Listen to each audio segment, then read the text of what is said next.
cannon at the Bluff battery and a couple of smaller guns for rearward defence. They were the first rifled guns that were brought out.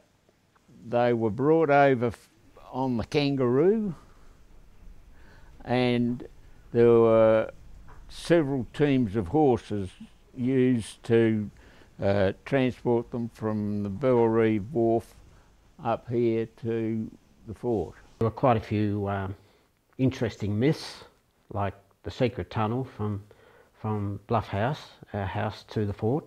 We dug up 2 shells.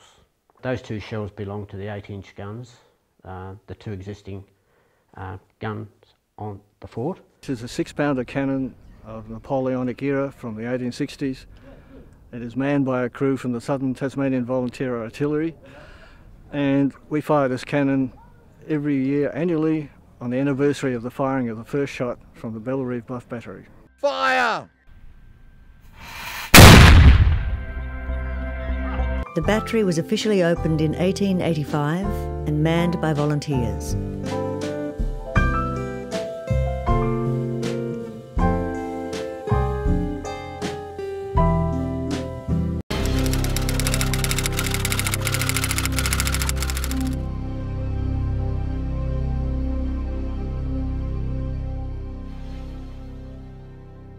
This is one of the storerooms, what we use for storing ammunition, and these racks up here used to carry ammunition along on a sort of a, well, not a trolley, but we can only use our imagination as to how it was set up. This is the start of a storage tunnel, and there's a rack up here on the wall, and there used to be more where they used to store ammunition and their rifles and things like that. Later on it was decided to dispose of the artillery, and a contract was issued, and the 280-pounder RMLs, rifle muzzleloaders, just disappeared as scrap, we believe.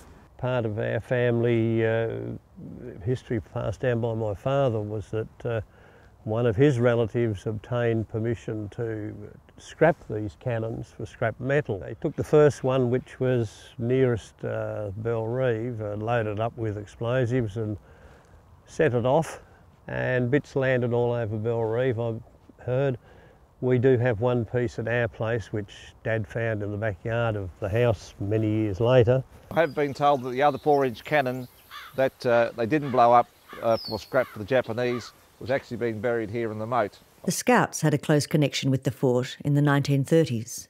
It was established in the days of cannonball jumping in redcoats as a war unit, fell into disuse and dilapidation, and is beginning anew as a training centre for the Boy Scouts Association. The fort was once again manned during the Second World War. We were sent over to Bellerive in the spring of 1942.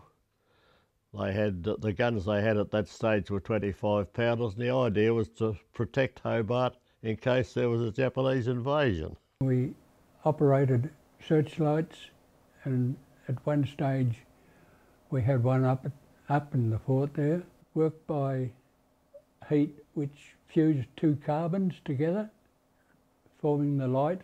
This is the only fort that's open to the public with no restrictions. I've been told the ones in Sydney and other parts of Australia, they're all fenced off. You can't get in, and you've got to either make arrangements or there's got to be a guard there to show you through.